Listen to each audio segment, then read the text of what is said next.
জীবনে সফলতার পথ পাবেন কিভাবে ও সকল সমস্যার মুখোমুখি হবেন কিভাবে। নমস্কার বন্ধুরা, এক্সপ্লোরার সৈকত অফিসিয়াল চ্যানেলে সকলকে স্বাগতম। গীতায় জীবনে সফলতার পথ দেখিয়েছেন শ্রীকৃষ্ণ। হাজার হাজার বছর পরেও গীতার বাণী জীবনে সঠিকভাবে মেনে চলতে পারলে জীবনে সুখ ও সফলতা লাভ করা সম্ভব। জেনে নিন গীতায় বর্ণিত শ্রীকৃষ্ণের মহামূল্যবান বাণীগুলি। মহাভারতের অন্যতম অঙ্গ হল শ্রীমদ্ ভগবদ্ গীতা।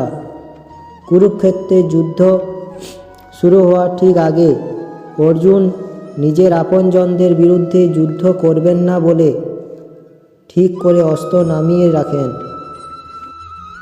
তখন শ্রীকৃষ্ণ তাকে জীবনের সঠিক পথ দেখান, কর্তব্যের আসল অর্থ বোঝান। হাজার হাজার বছর পরেও গীতার বাণী আজও আমাদের জীবনে একইভাবে প্রযোজ্য ও উপযোগী।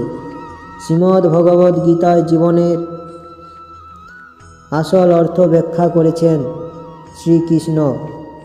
গীতার বাণী সঠিকভাবে অনুসরণ করতে পারলে সাফল্যের সঠিক পথের সন্ধান পাওয়া যায়।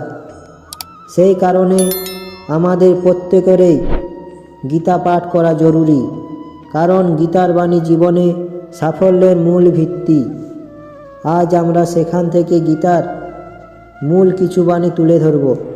শ্রীকৃষ্ণের এই বাণীগুলি জীবনে সাফল্যের সন্ধান দেয় ও সমস্যার মুখোমুখি হতে শেখায়। যখনই আপনি জীবনে সংকট বা সংশয়ের মুখে পড়বেন, তখনই গীতার বাণী আপনাকে আশ্রয় দিতে পারে। গীতার বাণী অবশ্যই আপনাকে জীবনে কঠিন সময় থেকে বেরিয়ে আসতে ও সঠিক পথের সন্ধান দেবে। গীতার বাণী আপনার জীবনে সব সমস্যা দূর করে সুখ ও সাফল্যের দিকে এগিয়ে নিয়ে যাবে। জেনে নিন গীতার এই মহামূল্যবান বাণীগুলির কথা। প্রথমে শ্রীকৃষ্ণ বলেছেন, জীবনে জন্মের মতো মৃত্যু অবধারিত। গীতায় শ্রীকৃষ্ণ বলেছেন, যার জন্ম হয়েছে তার মৃত্যু হবেই।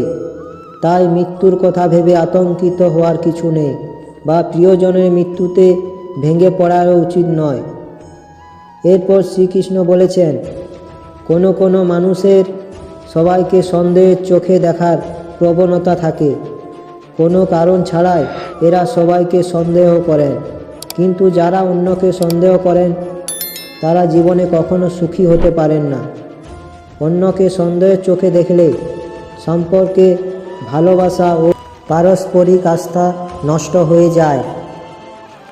তাই গীতায় শ্রীকৃষ্ণ অকারণে সন্দেহ ত্যাগ করার পরামর্শ দিয়েছেন। এরপরে যে কথাটি বলেছেন, ঈশ্বর আপনাকে সব সমস্যা থেকে মুক্ত করতে পারেন। সেই কারণে সব সময় নিজের সব কাজে ঈশ্বরকে স্মরণ করুন।